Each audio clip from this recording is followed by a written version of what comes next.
This video is titled Coward Pastors versus Courage Pastors, Strong, Bold, and Brave.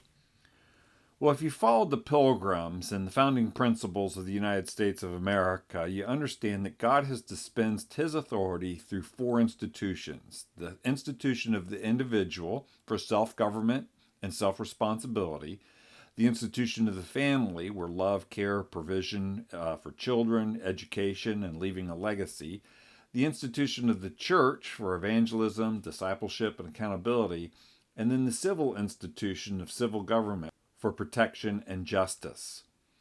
And the purpose of this fourth area, the purpose of civil government biblically, is this: for rulers hold no terror for those who do right, but for those who do wrong. Do you want to be free from fear of the one in authority? Then do what is right, and he will commend you.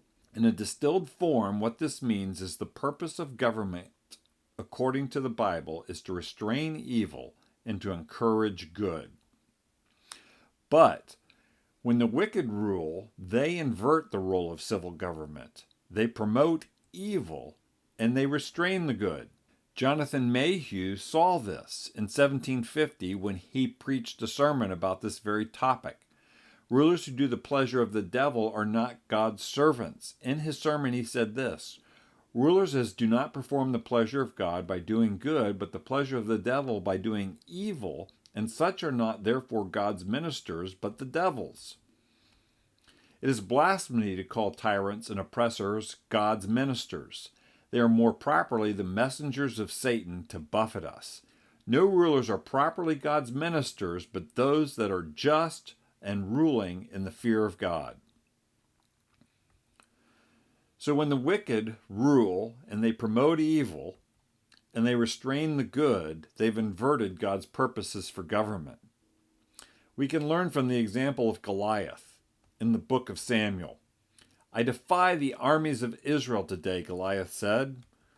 Have you seen the giant? He comes out each day to defy Israel. So Goliath was mocking God, but the wicked mock God when they invert God's institution of civil government. They in essence are saying, I defy God's purposes for civil government today. I will promote evil and restrain good. Well, David would not stand for Goliath's mocking. Who is this Philistine that mocks the Lord of heaven's armies? David said. And he said it publicly. He took action publicly as an act of faith, and he risked it all. Well, pastors should not stand for the wicked mocking God's institution of civil government. When the wicked have inverted God's institution of civil government, they should be like David. They should go forth and say, who are these Philistines that mock God's institution of civil government? They should say it publicly, take action publicly, act in faith, and risk it all. Well, you might ask, well, how do the wicked promote evil and restrain good? And here are some thoughts.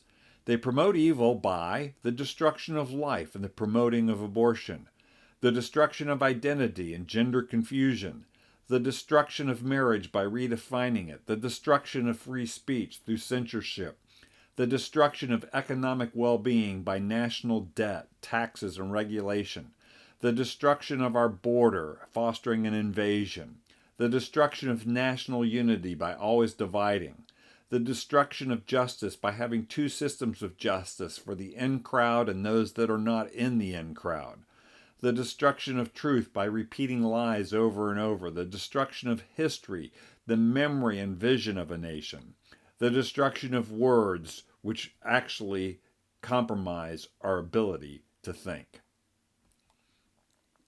Hannah Arnett said this about this destruction of words and the use of lies. She said, this constant lying is not aimed at making the people believe a lie, but ensuring that no one believes anything anymore. A people that can no longer distinguish between truth and lies cannot distinguish between right and wrong. And such a people, deprived of the power to think and judge, is, without knowing and willing it, completely subjected to the rule of lies. With such a people, you can do whatever you want.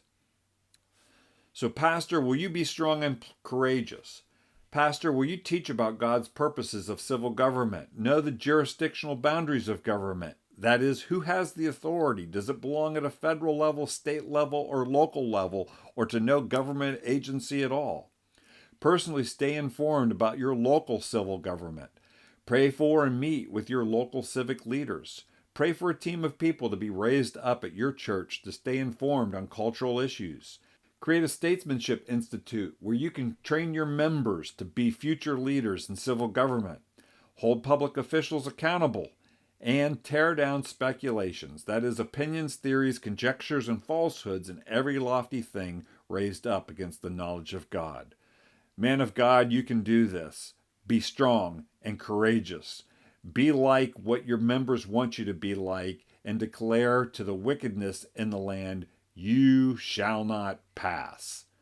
My name's Craig Seibert. Thanks for listening.